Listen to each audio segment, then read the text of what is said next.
Recently, DE introduced a new marketplace item, the Initiate Power Pack, sold as a way to kickstart your tenor journey. This cannot be purchased for Platinum, Warframe's premium currency, instead only available as a one-off purchase per account. It comes with some notable and unique features that certainly deserve consideration. But is this pack worth it? I'm the Engineer, let's solve a practical problem.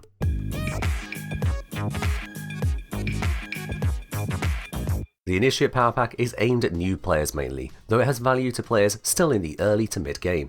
The further you are into Warframe, the lower value the pack will have to you, and likewise the more details in this breakdown you'll already know from experience. I'll pop a link to the pack in the video description if you want to check it out for yourself. Unlike most packs for Warframe, which may give you mods, weapons, Warframes and so on, this particular pack has a unique added feature. Every single item in the pack is given to you fully leveled up. All of it.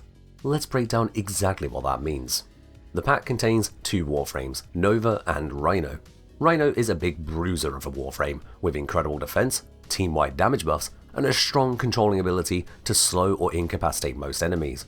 Nova on the other hand is often more flimsy, instead gaining an even wider area controlling ability, a channeled bomb, and the ability to create portals for more tactical or mobile play. Between the two, this gives you a good grounding point to handle pretty much all mission types fine enough.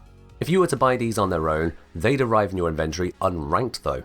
That means you'd have to go through the process of leveling them up to unlock both their abilities and the full upgrade space on them. For a new player, this could be quite the task, as fully leveling even your first Warframe isn't exactly a quick adventure.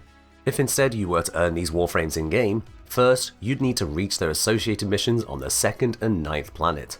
Then, you'd need to face off against a boss that each is locked behind, fighting it not once, but multiple times over to get all the parts. Then you'd need to build the parts, which may mean more resource gathering from other missions. And then you'd need to wait for the parts to build, which is a minimum of 3.5 days for a whole Warframe. Once you're into the flow of Warframe, those kinds of barriers don't really matter, as you'll have so many other goals you're working on that the resource costs, unlock requirements, and build times would be a non-issue. However, if you're brand new, that's a pretty hefty set of tasks, and the constructed Warframe would still need an open inventory slot to claim, plus a further upgrade to bring it to full power. The Initiate Power Pack then is bypassing a significant chunk of the early grind for having both obtained and leveled a pair of Warframes for all the quests you're hoping to indulge in. This also extends to the weapons in the pack. It contains an automatic rifle, an automatic shotgun, a semi-automatic pistol, a pair of rapid-firing pistols, a heavy hammer, and a nimble blade and whip. This array of weapons are all simple to use without needing to know any unusual quirks. They also are noticeably stronger than the basic weapons you'd unlock during the tutorial quest in Warframe. Unlocking these normally would require either buying them outright for Platinum, or again going through the process of earning the blueprints, constructing the weapons, and coming back hours later to claim and upgrade them.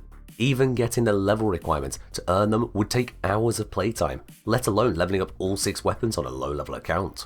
Beyond the equipable items are the mods. Warframe uses gear-based scaling primarily. The better upgraded your gear, the better you're going to fare in missions. All mods can be obtained in-game through various means, and all mods can be upgraded with in-game currency to their maximum power, but this all takes time. In the Initiate Power Pack, you gain all the core mods to upgrade both Warframes and all 6 weapons to a mid-game level. When I say upgrade, mods are permanent items rather than consumables. You can use them on all of your equipment, both from this pack and from any other gear you unlock through gameplay, without restriction or having to earn additional copies. Not only do you get the mods, but again, all of them are at maximum rank. Unless you traded with other players for their maxed out versions or the materials to upgrade them, you would normally spend many hours without these mods fully upgraded, especially the few really expensive ones to finish up. Just obtaining some of these mods can take quite a while. Now, if you're completely brand new to Warframe, the exact endo or credit values of these upgraded mods will be meaningless to you. This might even be the first time you've heard the word endo without it being part of an innuendo joke.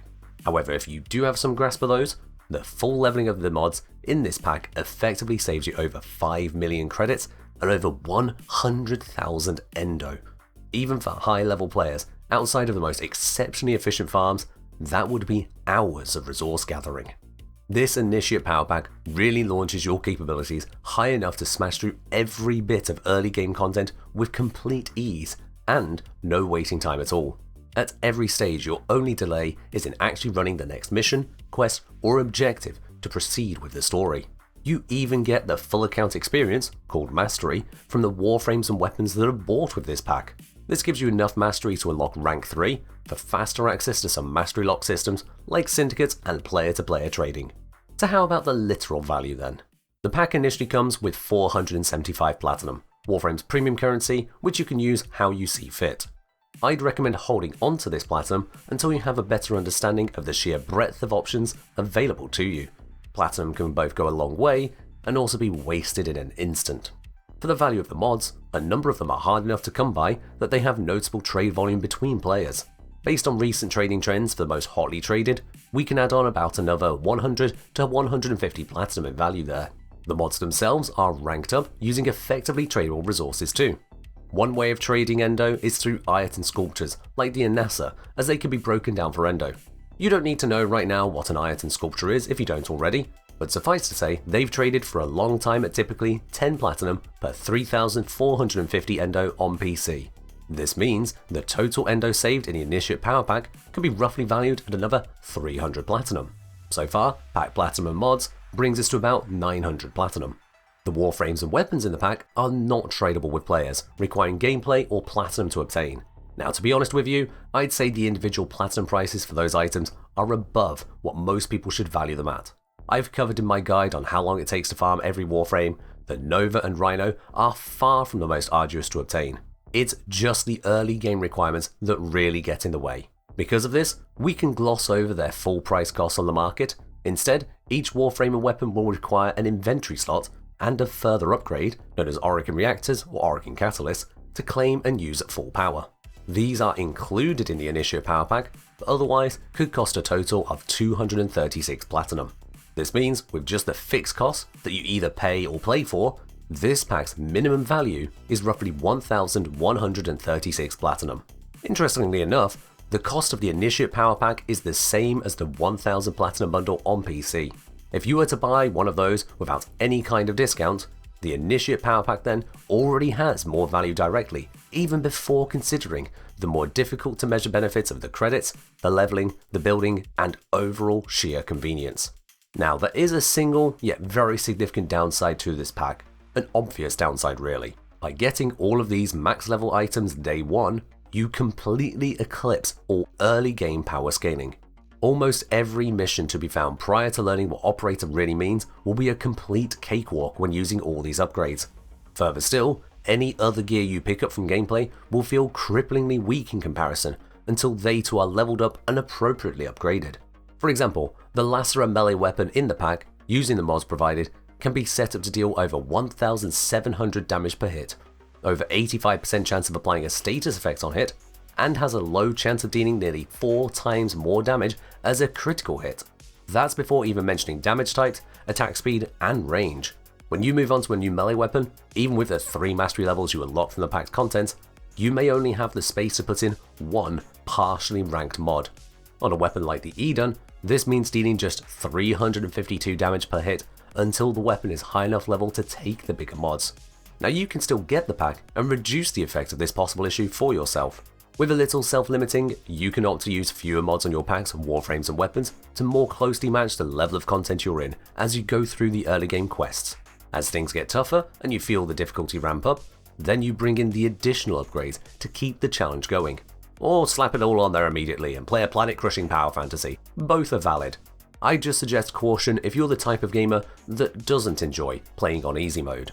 So overall, the Initiate Power Pack is Digital Extreme's answer to the barrier to entry for the latest updates in Warframe. You don't get given everything, not by a long shot. Instead, the pack is designed to provide you with a few core items to supercharge your arsenal and allow you to focus on quest progression rather than the early game resource grind. Maybe you've dabbled in Warframe, but the initial grind is off-putting to you. Warframe at its core is still a grind-based looter-shooter, no pack will change that. That said, I'd honestly say this pack is good value in paying to skip that early grind, letting you really sink your teeth into all the story beats Warframe has to offer. Well, at least until you reach amps and railjacks. When you're at that stage, I've got guides on those as well for you. I hope this breakdown has helped you understand what value this pack truly holds. Just like the game itself, it's free to subscribe to this channel to catch more guides from me as it goes live, so do that before you leave. And as always, grab packs, get cracked, and fight well, Tenno.